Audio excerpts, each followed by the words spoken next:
Hallelujah. परमेश्वर का धन्यवाद हो उसके महान प्रेम और बड़ी दया के लिए। हम प्रभु का धन्यवाद देते हैं कि उसने अपने अनुग्रह से परिपूर्ण किया और एक बार फिर से आज आपके सामने परमेश्वर के वचन के द्वारा मुखातिब होने के लिए उसने अवसर दिया। हम प्रभु का धन्यवाद देते हैं। परमेश्वर की स्तुति हो कि पिछले दिनों में आपने देखा और परमेश्वर के वचन से सीखा कि किस रीति से प्रभु यीशु मसीह के लिए किस रीति से उसने अपने आप को कलवरी की क्रूस पर कुर्बान किया। और जैसा कि मैंने कहा कि चौथे वचन में जो कलवरी की क्रूस से उसने 7 आज्ञाओं में से एक आज्ञा बोली, 7 वचनों में से एक वचन उसने बोला और कहा, हे पिता तूने मुझे क्यों छोड़ दिया। और उसका कारण मैंने दूसरे मैसेज में आपको बताया कि क्यों परमेश्वर ने यीशु को छोड़ा, क्योंकि अपवित्रता के साथ पवित्र परमेश्वर का कोई संबंध नहीं है और यीशु मसीह ने सारे संसार के पापों को अपनी देह पर ले लिया था। इसलिए परमेश्वर भी यीशु मसीह से कुछ समय के लिए अलग हो गए। अब मैं आज के इस विषय को आपके सामने लेकर आता हूँ। उसी विषय को मैं फिर से थोड़ा कंटिन्यू करके और आपको और बताना इस रीति से चाहता हूँ।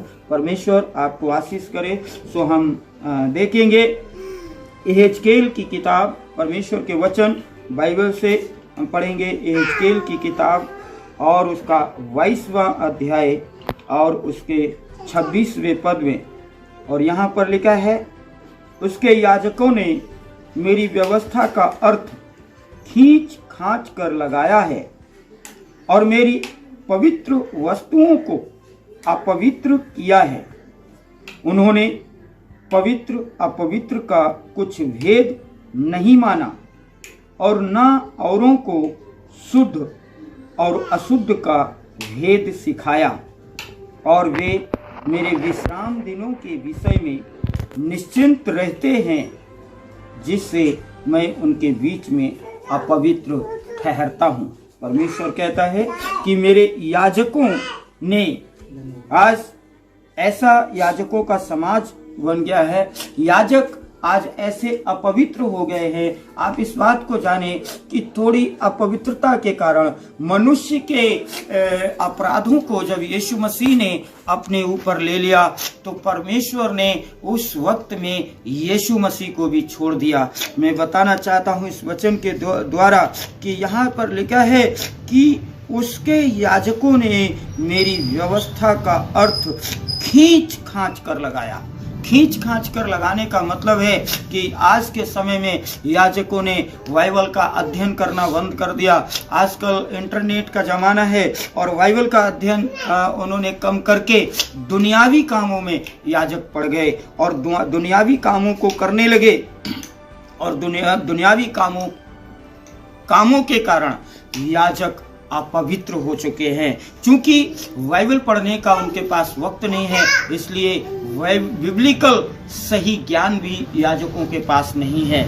और जब याजकों के पास बाइबल का सही ज्ञान नहीं है तो वो खींचतान करते हैं, कहीं की बात को कहीं जोड़ेंगे और कहीं की बात को कहीं पर ले जाकर, कहीं के वचन को कहीं पर जोड़कर वे क्या करते हैं, अर्थ को खींच खांच कर, यहाँ लिखा है खींच खांच कर अर्थ लगाते हैं। मेरी पवित्र वस्तुओं को उन्होंने अपवित्र कर दिया। ठीक है, मेरी पवित्र वस्तुओं को उन्होंने अपवित्र कर दिया और पवित्र और अपवित्र का उन्होंने कोई भेद नहीं जाना है। ऐसे याजक हो गए कि इस तरह से अपवित्र होते चले गए बहुतायत के कारण और दुनियावी कामों में फंसकर पवित्रता और अपवित्रता का मान, उस परमेश्वर की पवित्रता का मान को भूल गए याजक। और याजक जो खुद अपवित्र हो गए वे कलीसियाओं को क्या पवित्र कर पाएंगे। मेरे प्रियो, परमेश्वर का वचन इस रीति से कहता है यहाँ पर कि वे खुद अपवित्र हो गए और शुद्ध और अशुद्ध का शुद्ध और अशुद्ध का कोई भेद वे उन्होंने नहीं सिखाया, और ना तो वो उनको शुद्ध क्या है अशुद्ध क्या है उनको कुछ पता है, याजकों को भी नहीं पता रहा और वे कलीसियाओं को भी नहीं बता पा रहे हैं। और विश्राम दिन को विषय में लिखा है खुद याजक गंदा करने लगे। विश्राम दिवस को खुद याजकों ने गंदा कर दिया। हम प्रभु के वचन से अगर नए नियम में देखें तो मत्ती रचित सुसमाचार और उसका 19वां अध्याय, वो 15वां अध्याय और उसके 19वें पद में इस रीति से लिखा हुआ है।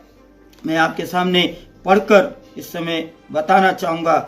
मत्ती रचित सुसमाचार और उसका 15 अध्याय और उसका 19वां पद इस रीति से हमें बताता है।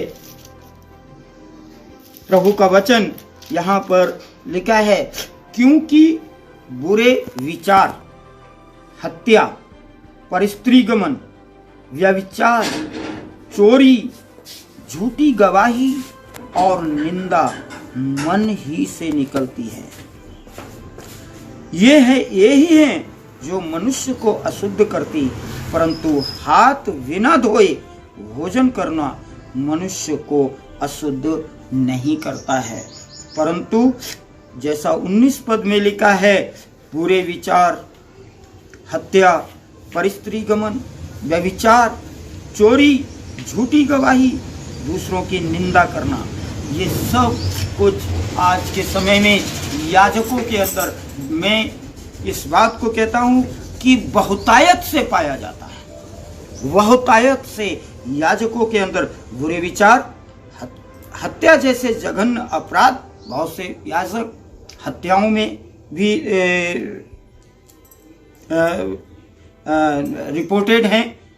परस्त्रीगमन, बहुत से याजक हैं जो आज के समय में परस्त्रीगमन में लौलीन है। व्यभिचार बहुत याजक कर रहे हैं। चोरी एक आम बात याजकों में हो गई, चाहे वो धन की चोरी हो, समय की चोरी हो, वस्तुओं की चोरियां हो। मेरे प्रियो, बहुत तेजी से याजकों में ये पाप बढ़ता जा रहा है।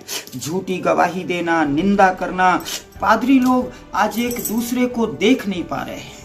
कलीसियाओं को क्या सिखाएं?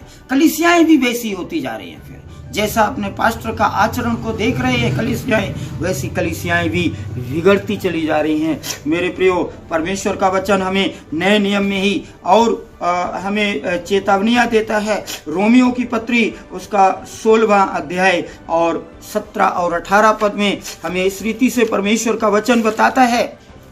मैं आपको अभी पढ़कर बताता हूँ। 16 अध्याय का 17 और 18 पद वहाँ लिखा है, वह पौलुस के और हमारे पीछे आकर चिल्लाने लगी, हे मनुष्य, परम प्रधान परमेश्वर के दास, जो हमें उद्धार के मार्ग की कथा सुनाते हैं, वह बहुत ही दिन तक ऐसा ही करती रही। परंतु पौलुस दुखी हुआ और मुड़कर उस आत्मा से कहा, मैं तुझे यीशु के नाम से आज्ञा देता हूँ, उसमें से निकल जा। और वह उसी घड़ी निकल गई।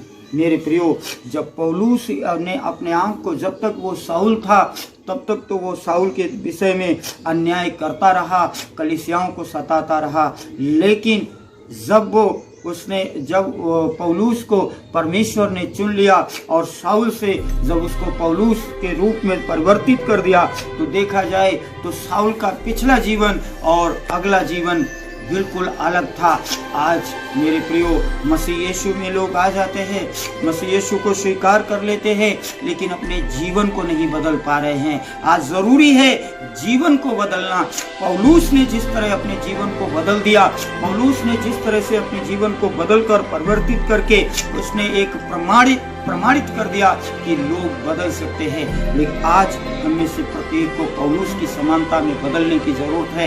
याजकों को भी खास तौर से पौलुस की समानता में, कि पिछला जीवन अपना याजकों का कैसा भी रहा हो, कलीसिया के लोगों का पिछला जीवन कैसा भी रहा हो, लेकिन अब जब आप प्रभु यीशु मसीह में हैं तो परमेश्वर की पवित्रता के साथ अपने जीवन को बनाए रखिए, परमेश्वर में पवित्र बने रहें। पहला तीमुथियुस और उसका 1 अध्याय का 7वां पद हमें इस रीति से बताता है।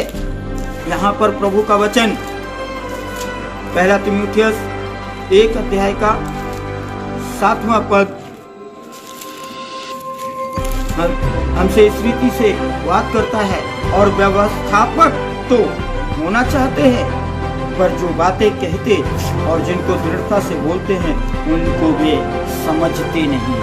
ये खास तौर से याजकों के विषय में, परमेश्वर के सेवकों के विषय में लिखा हुआ है कि हर एक सेवक बड़ा व्यवस्थापक बनना चाहता है, कलीसिया में बड़ा बॉस बनना चाहता है, लेकिन प्रभु का वचन कहता है कि व्यवस्थापक तो होना चाहते हैं, पर जो बातें कहते और जिनको दृढ़ता से बोलते हैं वे उन्हीं बातों का उल्लंघन करते हैं, उन्हीं बातों को मानने से इनकार कर देते हैं और खुद वे इन बातों को नहीं मानते, कलीसिया पर दबाव डालते हैं। परमेश्वर का और वचन कुलुसियों की पत्री और उसका 2 अध्याय में हमें इस रीति से बताता है।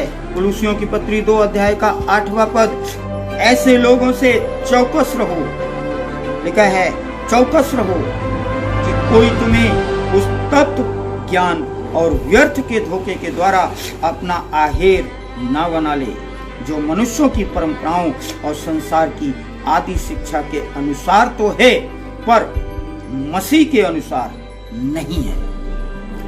तो ऐसे लोगों से, ऐसे सेवकों से, मैं फिर इस बात को कहता हूँ, ऐसे लोगों और ऐसे सेवकों से अपने आप को सावधान रखें, जो जिनके अंदर परमेश्वर का भय नहीं है, जिनके अंदर परमेश्वर का डर नहीं है, जो परमेश्वर की व्यवस्था को तोड़ मरोड़ कर पेश करते हैं, परमेश्वर के वचन को तोड़ मरोड़ कर पेश करते हैं। वे खुद के जीवन में एक बुरा जीवन जी रहे हैं, दिखता भी है लेकिन लोग कहने से डरते हैं। ऐसे लोगों से सावधान रहें। मैं इस बात को कहता हूँ, ऐसे लोगों का, ऐसे याजकों का जो याजक कहलाने के योग्य नहीं है, उनका बहिष्कार।